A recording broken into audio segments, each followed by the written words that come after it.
Дупките на скопските улици се наше секојдневие и покрај големиот број реконструкции на улиците и булеварите, Скопје не може да се пофали со здрави сообраќајници.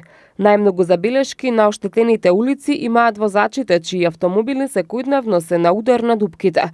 Сепак, имаме добра вест за револтираните возачи. Поправката на штетата предизвикана од дупка на патот не мора да си ја платите вие, туку општината во која се случил инцидентот. Според информациите од адвокатската канцеларија Конески, согласно член 22 став 1 точка 4 од Законот за локална самоуправа, општините се надлежни за изградбата, одржувањето, реконструкцијата и заштитата на локалните патишта, улиците и други инфраструктурни објекти, од што произлегува дека во случај на предизвикана штета заради редовна употреба на оштетените улици, општината во чија надлежност е одржувањето на улицата е одговорна за штетите предизвикани при редовното користење на истите од страна на граѓаните. Граѓаните кои што претрпеле штета при редовното користење на улиците, која што е предизвикана заради оштетеност на истите, имаат право да побараат надомест на настанатата штета од надлежната општина. Па така, ако возејќи удрите во дупка и при тоа ви се искриви бандажот и пропратно се оштетат и останатите делови од подвозјето, не сте виновни вие, бидејќи не сте ја избегнале дупката. Таа едноставно не требало да биде таму. Дел од граѓаните знаат дека имаат таква можност, но не се запознаени со постапката која што треба да се направи за да добијат одштета од општината. Дали сте запознаени дека доколку ја оштетите гумата на автомобилот на дупка на улицата, може да побарате одштета од градот или од општините? Да, запознаени сме, меѓутоа тоа тешко се остварува кај нас, затоа што прво, за да добиеме до такво сознание, треба да повикаме полиција за да може да се направат записник. Меѓутоа, полицијата за таквата работа не оди. Они се воиграни со градот и со власта, така да кога треба да се земат пари од општина или од државата, тоа тешко функционира. Дали сте се обиделе некојаш да побарате барање за одштета или да поднесете тужба? Не сум се обидел, не сум имал можда таква ситуација, можда и некој пат и некој од колегиве имале, меѓутоа тоа тешко иде, тоа не проаѓа овдека. Дали сте оштетиле вие гумата на дупка по улица?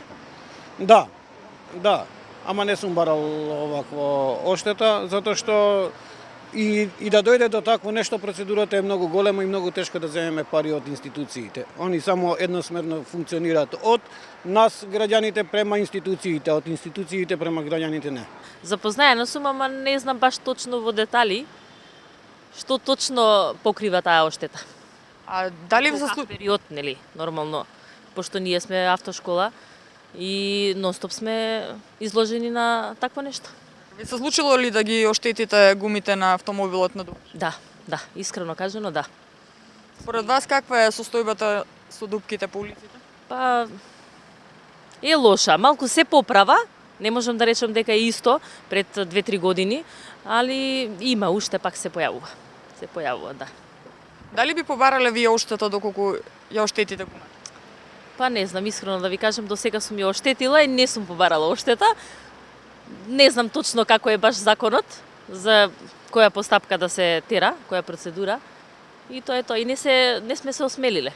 Дали сте запознаени дека доколку го оштетите автомобилот на дупка на улиците, може да побарате оштета од градот или од општините? Не сум информиран. Дали ви се случило да оштетите гумата или бандашот на дупка? Па се случува не само кај мене, и кај другите возачи да се оштети возилото на улиците, бидејќи премногу има дупки, премногу е раскопан градот, а се е така раскопано оставено. Значи се е почнато, ништо не е довршено, ништо не е доправено и многу влијае на нас, поготово на нас што ја работиме оваа такси дејност.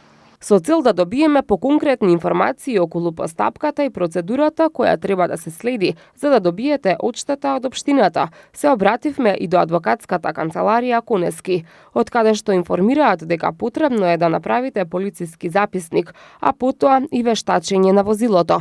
Со документацијата која ќе ја добиете треба да испратите опомена пред тужба до соодветната општина. Доколку општината покаже незаинтересираност за исплата на штета, ќе следува парнична постапка, во која ќе се утврди и висината на исплатата. Го прашавме и градоначалникот Шилегов дали граѓаните поднесуваат тужби за уштета, на што тој одговори дека скопските улици се во солидна состојба. Ако можам одговорно да ви кажам дека состојбата на главните сообраќајници кои што се ингеренција на град Скопје не се во лоша состојба. Имаме, што не значи дека може да се случи заради зимскиот период, заради солта која што фрлавме снегот, сега да се појават некои поударни дупки. Треба да ги разликуваме градските улици од оние улици кои што се ингеренција на општините во град Скопје. Покрај дупките, возачите се жалат и на шахтите кои речиси никаде не се нивелирани. Од градот соопштуваат дека со цел да одговорат на поплаките на граѓаните, екипи на јавното претпријатие улици и патишта ќе излезат на терен за да ги нивелираат шахтите.